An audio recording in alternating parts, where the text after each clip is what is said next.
Assalamualaikum warahmatullahi wabarakatuh. Perkenalkan, nama saya Fani Trisha Anda dari kelas 1D D3 Akuntansi. Di sini saya akan menjelaskan materi persediaan dari mata kuliah pengantar akuntansi 2. Mohon disimak baik-baik ya videonya. Yang pertama, definisi. Definisi persediaan atau inventory adalah pos-pos aktiva yang dimiliki oleh perusahaan untuk dijual dalam proses operasi bisnis normal atau barang yang akan digunakan atau dikonsumsi dalam membuat barang yang akan dijual. Yang kedua, klasifikasi dari persediaan. Yang pertama ada perusahaan manufaktur. Yang pertama ada barang jadi. Barang jadi atau finished good adalah barang yang telah selesai diproduksi tetapi belum dijual. Klasifikasi perusahaan manufaktur yang kedua ada barang dalam proses.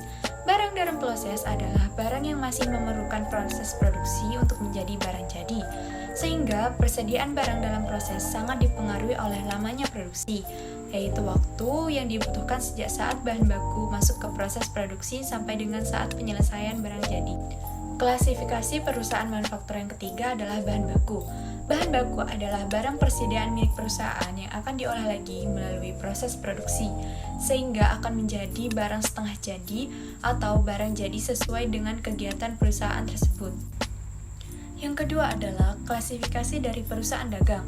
Perusahaan dagang hanya memiliki satu klasifikasi, yaitu persediaan barang. Selanjutnya, kita akan membahas menentukan kepemilikan barang. Yang pertama ada FOB shipping point. FOB shipping point adalah peralihan kepemilikan beralih ketika barang keluar dari gudang penjual atau sampai pada perusahaan jasa pengirim yang bertugas untuk mengirim barang. Ini berarti jika perusahaan sebagai penjual, maka persediaan dalam perjalanan bukan milik perusahaan tersebut. Namun jika perusahaan sebagai pembeli, maka persediaan yang masih dalam perjalanan sudah dapat diakui menjadi persediaan perusahaan, meskipun barang tersebut belum sampai di gudang. Yang kedua adalah FOB destination. FOB destination adalah peralihan kepemilikan beralih ketika barang sampai pada gudang pembeli. Hal ini berkebalikan dengan FOB shipping point.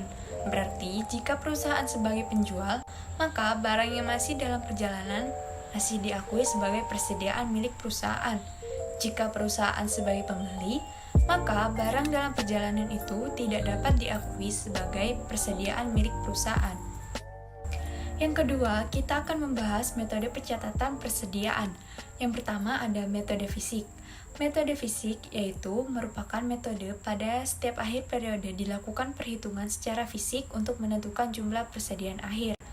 Pencatatan menggunakan metode ini dilakukan dengan beberapa tahap. Yang pertama ada melakukan pencatatan saat pembelian. Yang kedua, mencatat persediaan kas atau hutang. Yang ketiga, mencatat retur pembelian, hutang dagang, serta retur pembelian.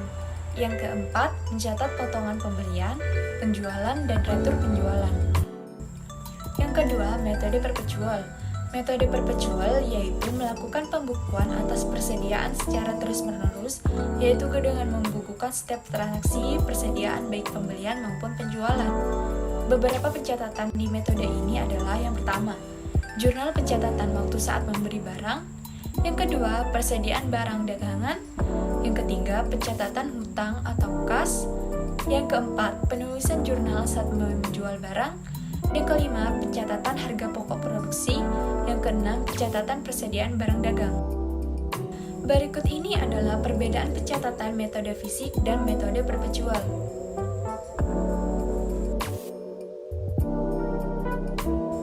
Berikut ini ada dua transaksi yang akan kita bahas. Yang pertama, pada tanggal 1 Maret, dibeli barang dagang senilai 8 juta dengan terminan 4/14 3 Maret, yaitu dijual barang dagang sebesar 4.500.000, diterima tunai 20%-nya, sedangkan sisanya dengan syarat 2/10 M/30. Beban pokok yang dijual 3.800.000, penjualan dilakukan kepada CV Adil. Yang pertama, kita menggunakan jurnal metode perpetual. Pada tanggal 1 Maret, akun atau keterangan yang digunakan adalah ketersediaan barang dagang, di sebelah debit sebesar 8 juta, utang dagang di sebelah kredit sebesar 8 juta. Selanjutnya pada tanggal 3 Maret, kas di debit sebesar 900.000, Piutang dagang di debit sebesar 3.600.000, penjualan di kredit sebesar 4.500.000, di debit sebesar 3.800.000, dan persediaan barang dagang di kredit sebesar 3.800.000. Pada tanggal 3 Maret, di akun kas dengan jumlah 900.000 di debit, ini berasal dari harga barang dagang yang sebesar 4.500.000 diterima tunai 20%-nya, yaitu 900.000. Sedangkan pedagang 3.600.000 diperoleh dari 4.500.000 dikurangi 900.000. Selanjutnya, kita akan membahas pencatatan jurnal menggunakan metode fisik. Yang pertama, pada tanggal 1 Maret, akun yang digunakan adalah akun pembelian di sisi debit sebesar 8 juta, akun utang dagang di sisi kredit sebesar 8 juta. Pada tanggal 3 Maret, akun yang digunakan adalah akun kas di sisi debit sebesar 900.000, akun piutang dagang di sisi debit sebesar 3.600.000, akun penjualan di sisi kredit sebesar 4.500.000. Sekian penjelasan video materi persediaan dari saya. Mohon maaf jika ada kesalahan dalam video saya. Terima kasih, semoga video ini bermanfaat.